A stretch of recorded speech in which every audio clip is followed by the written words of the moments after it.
Now there's also another option. Now let's say you had to shoot with high ISOs, with a high ISO setting, so your images had a lot of noise in them. And you knew that that was going to be a problem right there at the location when you were shooting those images. And there is a way of shooting for HDR and then post-processing your images that reduces the noise in a more natural way without introducing more blur into the image, okay? And that method is called noise stacking. Now, what is noise stacking? Noise stacking is when you shoot, let's forget about HDR for a second. You're shooting just regular images. You are shooting high ISO images. They have a lot of noise.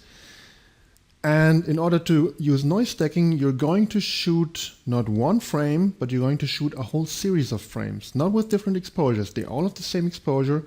They all have the same framing, exactly the same framing. And the lighting conditions don't change between those shots, okay? Those are the assumptions here. So in order to use noise stacking, you're shooting a whole series of equal exposures. They're all the same. But one thing that's not the same is the noise, because noise tends to be statistical. It tends to be random. So if you look at a single pixel, throughout all of these exposures, you're not going to see the same noise pattern in general. Now there is a pattern of noise that is created by the sensor itself, by the differences among the cells of the sensor, the pixels. But the more dominant kind of noise is statistical and random in nature. So you're looking at that one pixel across all those exposures, and it's going to be different in each one, okay? That's the randomness. Now, you can use that, you can exploit that by putting all of those exposures on top of each other, making them half transparent, so to speak. I'm being very rough here, I'm simplifying it, but just to explain the idea. You're making them transparent so that each pixel only contributes a little bit to the overall image. Just think of it as a layer stack in Photoshop. And what happens then is that this random noise in each individual pixel cancels out each other.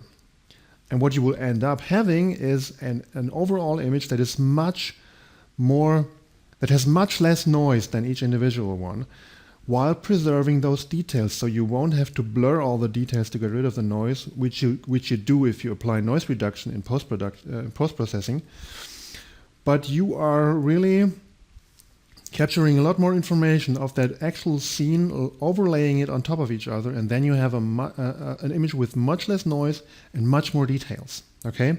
That's the basic principle of noise stacking.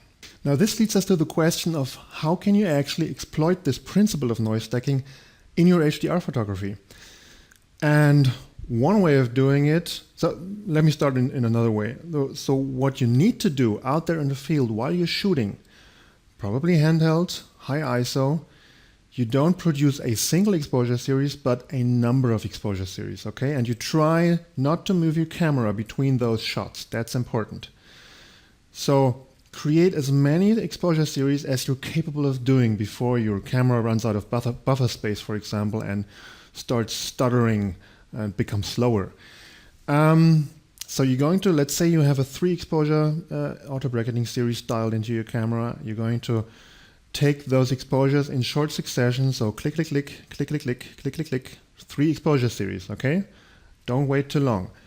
You're going to have to make sure that you don't move between those shots, at least not very much, okay? And now you end up with 3 exposures or 3 images for each exposure value, okay? Let me show you what that means here on the screen. We're here in Lightroom, and I have such an exposure series, let's call it an extended exposure series, if you will, open, okay? So same location, 3. I've used the auto bracketing feature with 3 shots and 2-step increments. So this is the 0 EV exposure, -2, +2, okay? And you see that I did this 3 times in short succession. Now what that means is, if you look down each column of those images that you see here, the 0 EV exposure is existing 3 times. 3 different exposures with the same exposure value here. Same for the -2 exposure here in the middle and the +2 exposure here at the right. So each of these exposures is existing 3 times. Now, that is in principle what you need to create, and you don't need to necessarily shoot 3. You can shoot more. The more the better, so to speak, because the more you overlay of those images on top of each other, the less noise you will have in the end, and the better the details will be in those images. Now, what do you actually do in terms of your HDR process to use noise stacking here? And there is a long and complicated answer. Now, you could put those into Photoshop, create a smart object, change the stacking mode of that smart object to median, and then just export those images out into TIFF files and put those into the HDR application. Okay, that's a bit long, convoluted, and complex.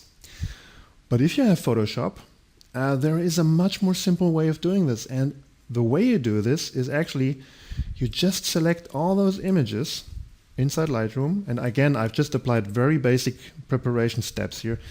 Only the default noise reduction. So let me just open one of those and a little bit bigger. So you see that there is noise in this image, okay? So you see those areas where there should be just details from the wood on that wall, there is also a lot of noise.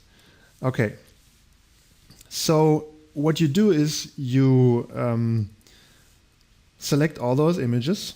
Okay, I have all 9 selected. And then basically you just do the same thing as you would for merging an image, a single exposure series inside Photoshop. You right click, and in the menu you choose Edit In and then Merge to HDR Pro in Photoshop. What that does is it gives all those 9 images to Photoshop, and without you having to do anything more, Photoshop just merges all of them, okay? Now, many other applications would just complain and say, look, you've got this exposure twice, what should I do? I'm just ignoring it, so to speak. That's what a lot of HDR applications do, so they can't handle it. But if you give that to Photoshop, it's just happy and takes all of those 9 exposures and merges them. And in that merging procedure, it actually does kind of the same thing as this noise stacking that I've just explained with the smart objects and the median stacking mode and all that complex kind of stuff. Now, I don't know what exactly they do inside, but the result is just that you get a much cleaner image. Okay, so the more exposure series you put in, provided that they're all sufficiently sharp and you don't have too much movement between those exposures, okay? If the individual images don't work and don't look good, that's not going to be good either to put them all into Photoshop. But if you have good exposures, sharp exposures, they have generally the same framing with little movement between the frames, Photoshop is just going to automatically apply this kind of noise stacking thing to your images, okay? So I'm going to put those into Photoshop. It's going to take a while because we've got 9 exposures. So I'm going to open them into Photoshop, use Merge to HDR to merge those images, and I'm going to be back when that's done. Okay, so Photoshop has finished creating the preview on the general HDR for us. You see the usual Merge to HDR Pro preview here. And down here you see all the 9 exposures, and it happily includes all of them into the HDR. It also ordered them by exposure value. And now you have basically 2 options here. As I've explained before, one would be to just go ahead and use Adobe Camera Raw for the tone mapping, and that's what we're actually going to do. Or if you just untick that box and click OK, it's going to create a 32-bit floating point HDR image inside Photoshop. You can save that as an EXR image, just as I've explained and shown you in the deghosting section. And then you can use that in another HDR application, okay? For now, for this image, I'm going to use ACR for the tone mapping, so I'm going to tell Photoshop to open that into Adobe Camera Raw so that we can look at the image and do the tone mapping.